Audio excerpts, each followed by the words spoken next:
कहते हैं हमारी ही दुनिया में ना जाने कितनी दुनियाएं और बसती है, मगर इंसान सिर्फ उसे ही मानता है जिसे वो देख सकता है। काली अमावस की रात थी। चारों ओर सिवाय हवाएं और शोर के अलावा कुछ भी नहीं था। राजन को आज घर लौटने में देर हो गई थी। रात के सन्नाटे को वो अपनी साइकिल से चीरता हुआ चला जा रहा था। वो गांव की नदी तक पहुंचा ही था कि तभी उसे नदी के पास एक काला साया दिखाई दिया जो नदी के किनारे पानी को घूरे जा रहा था। इतनी रात को नदी के पास देखकर राजन के ना जाने क्यों रोंगटे खड़े हो गए। उसे ऐसा महसूस हुआ मानो उसके पैर साइकिल के पैडल पर जम गए हो। राजन कपकपाते हुए होठों से बोला, कौन है वहाँ पर? राजन ने इतना बोला ही था कि अचानक वो साया बिजली की रफ्तार से दौड़ता हुआ राजन के नजदीक आ गया। राजन की नजर जैसे ही उस साये पर पड़ी, उसके हाथ से एक भयानक चीख निकल गई। इस घटना के 1 महीने बाद अर्जुन का सारा ध्यान ड्राइविंग पर था। उसकी पत्नी शिखा कार में ड्राइविंग सीट के बगल में बैठी हुई एक मैगजीन पढ़ रही थी। शिखा ने मैगजीन रखकर अर्जुन की ओर देखकर कहा, और कितनी दूर रह गया है तुम्हारा गांव अर्जुन? बस थोड़ी दूर रह गया है, आधे घंटे में हम पहुंच जाएंगे। तुम्हारे चेहरे पर इतनी टेंशन क्यों है? टेंशन क्यों नहीं होगी शिखा, मैंने अपनी माँ को बगैर बताए तुमसे लंदन में शादी जो कर ली। पता नहीं माँ तुम्हें देखकर कैसे रिएक्ट करेगी। डोंट वरी अर्जुन, मुझ पर भरोसा रखो। तुम्हारी माँ को मनाने की जिम्मेदारी मेरी है। आई होप शिखा ऐसा ही हो। यकीन मानो अगर ऐसा हुआ ना तो मेरे ऊपर से एक बहुत बड़ा बोझ उतर जाएगा। अब मुस्कुरा भी दो यार।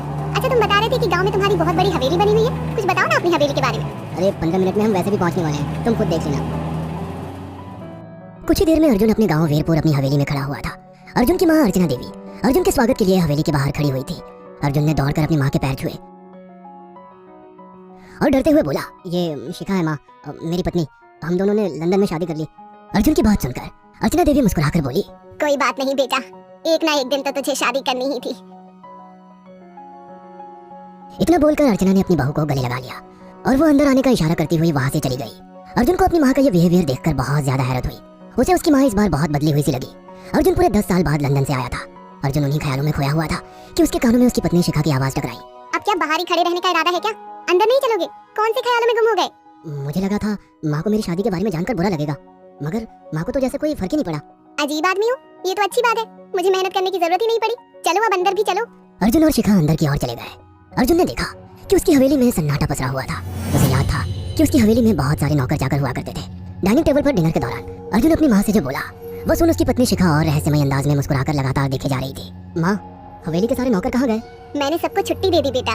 लेकिन क्यों माँ, तुम्हें तो काम करने में बहुत ज्यादा तकलीफ होती होगी। नहीं बेटा, मुझे कोई तकलीफ नहीं होती। कुछ वक्त से मुझे सुकून और सन्नाटा अच्छा लगता है। अर्जुन इससे पहले अपनी माँ से कुछ कहता कि उसकी माँ ने उसे बोलने से रोक दिया। अर्जुन चुपचाप खाना खाने लगा। खाने के बाद अर्जुन और शिखा बेडरूम में चले गए। अर्जुन बेड पर सोच में लेटा हुआ था कि अचानक शिखा अर्जुन से लिपट गई और वासना का तूफान अपने चरम पर पहुंच गया था। अचानक शिखा को दरवाजे पर 2 लाल लाल आंखें दिखाई दिए। उसे ऐसा लगा जैसे कि कोई उसे देख रहा हो। शिखा ने तुरंत बेड से उठकर अपने कपड़े पहन लिए। क्या हुआ शिखा? अर्जुन मुझे ऐसा लगा जैसे कोई हम दोनों को देख रहा हो। पागल हो गई हो क्या? हवेली में सन्नाटा पसरा हुआ है, एक भी नौकर चाकर नहीं है। तुम्हें वहम हुआ होगा। तुमने तो सारा मूड खराब कर दिया शिखा, अब सो जाओ। उस रात अर्जुन तो गहरी नींद में सो गया, मगर शिखा की आंखों से नींद कोसों दूर थी। अगली सुबह शिखा जल्दी उठकर किचन की ओर चली गई, मगर उसने देखा कि उसकी सास अर्चना नाश्ता तैयार कर चुकी थी। माँ, आपने तकलीफ क्यों की? मुझे बुला लेती आप। शिखा की बात सुनकर उसकी सास अजीब से अंदाज में शिखा की ओर देखने लगी। उनके देखने के अंदाज में पता नहीं ऐसा क्या था कि शिखा को अपने रोंगटे खड़े होते हुए महसूस हुए। अर्चना धीरे धीरे करीब कदमों से शिखा के करीब आकर बोली, कोई बात नहीं बेटी, तुम्हें अब यहीं रहना है। तुम सिर्फ मेरे बेटे के साथ प्यार से रहो और जल्दी से मुझे एक पोता दे दो। काम की चिंता मत करो, वो सब मैं कर लूंगी। कुछ ही दिनों के बाद अर्चना गर्भवती हो गई। उसे हवेली में रहते हुए 6 महीने से ज्यादा वक्त हो चुका था और इन 6 महीनों में उसने नोट किया कि जब से वो गर्भवती हुई है उसकी सास अचानक से आकर उसके पेट पर हाथ फेरने लगती और अजीब से अंदाज में उसके पेट को घूरने लगती। शिखा ने तंग आकर अर्जुन से कहा, अर्जुन मुझे तुम्हारी माँ का बिहेवियर बड़ा अजीब लगता है। तुम्हारी माँ जब देखो मेरे पेट पर आकर हाथ फेरती रहती है। अरे माँ को अपने पोते के आने का बेसब्री से इंतजार है शिखा, इसमें अजीब लगने वाली क्या बात है? मैं तुम्हें कैसे समझाऊं? मैंने माँ की आंखों में एक अजीब सी चमक देखी है। कैसी चमक? शिखा के मुंह से अचानक से एक अल्फाज निकल गया, जैसे किसी डायन की आंखों में होती है। शिखा की बात सुनकर अर्जुन का गुस्सा 7वें आसमान पर पहुंच गया। वो गुस्से से चीखते हुए बोला, खबरदार शिखा, आगे एक शब्द मेरी माँ के खिलाफ मत निकालना, नहीं तो मुझसे बुरा कोई नहीं होगा। तुम्हें शर्म आनी चाहिए शिखा। जब से तुम यहाँ पर आई हो तब से मेरी माँ तुम्हारी कितनी चिंता करती है। वह तुम्हें समय से खुद नाश्ता बनाकर देती है, खाना देती है, यहाँ तक कि हवेली की साफ सफाई भी वो अकेली करती है। क्या बोलूं अब तुमसे, शर्म आती है मुझे तुम्हें अपनी पत्नी कहते हुए। इतना कहकर अर्जुन गुस्से से कमरे से निकल गया। शिखा अर्जुन से बहुत कुछ कहना चाहती थी मगर कह नहीं पाई। उसने महसूस किया था कि चाहे कितनी भी तेज आंधी और तूफान आए मगर हवेली के अंदर धूल की एक परत तक नहीं जमती थी और दिन ब दिन अर्चना के चेहरे की झुर्रियां कम होती जा रही थी। ऐसा लगता था मानो वो जवान हो रही हो। शिखा के अब 9 महीने कंप्लीट हो चुके थे और एक रात अचानक उसे प्रेगनेंसी पेन होने लगी। वो दर्द से तड़पने लगी। ये देखकर अर्जुन घबरा गया। वो दौड़ा दौड़ा माँ को बुलाकर लाया और बोला, माँ, हमें तुरंत शिखा को किसी अच्छे हॉस्पिटल में एडमिट कराना होगा। अर्जुन ने देखा कि उसकी माँ ने उसकी बात को सुना ही नहीं। वो तो बस शिखा के गर्भ की ओर आंखें फाड़ फाड़ कर देखी जा रही थी। अर्जुन एक बार चिल्लाकर कहा, माँ, हमें शिखा को इसी वक्त हॉस्पिटल में एडमिट कराना होगा। नहीं, शिखा की डिलीवरी हॉस्पिटल में नहीं, इसी हवेली में होगी। लेकिन इस हवेली में आपके और मेरे अलावा कोई नहीं है। तभी शिखा दर्द से तड़पने लगी। अर्जुन ने अपने बेटे को धक्के देकर कमरे से बाहर निकाल दिया और दरवाजा बंद कर लिया। अर्जुन हक्का बक्का रह गया। अर्जुन दौड़ता हुआ गांव की ओर गया। उसने देखा कि गांव में एक पेड़ के नीचे गांव के सभी बुजुर्ग इकट्ठे थे। उनके हाथों में जलती हुई मशालें थी।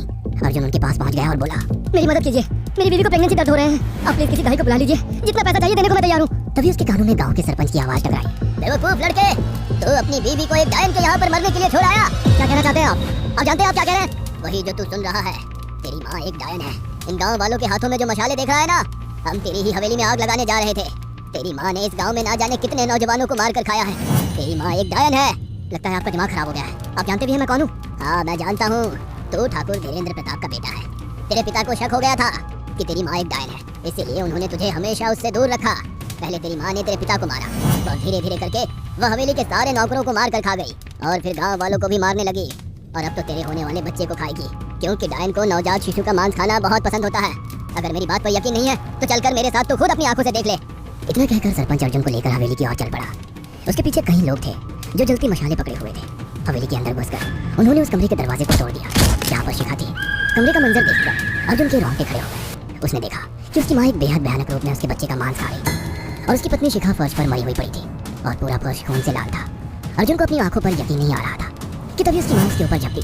सरपंच ने चीखकर कहा, अरे इस डायन को आग लगा दो, जिंदा जला दो इसे और साथ ही इस हवेली को भी।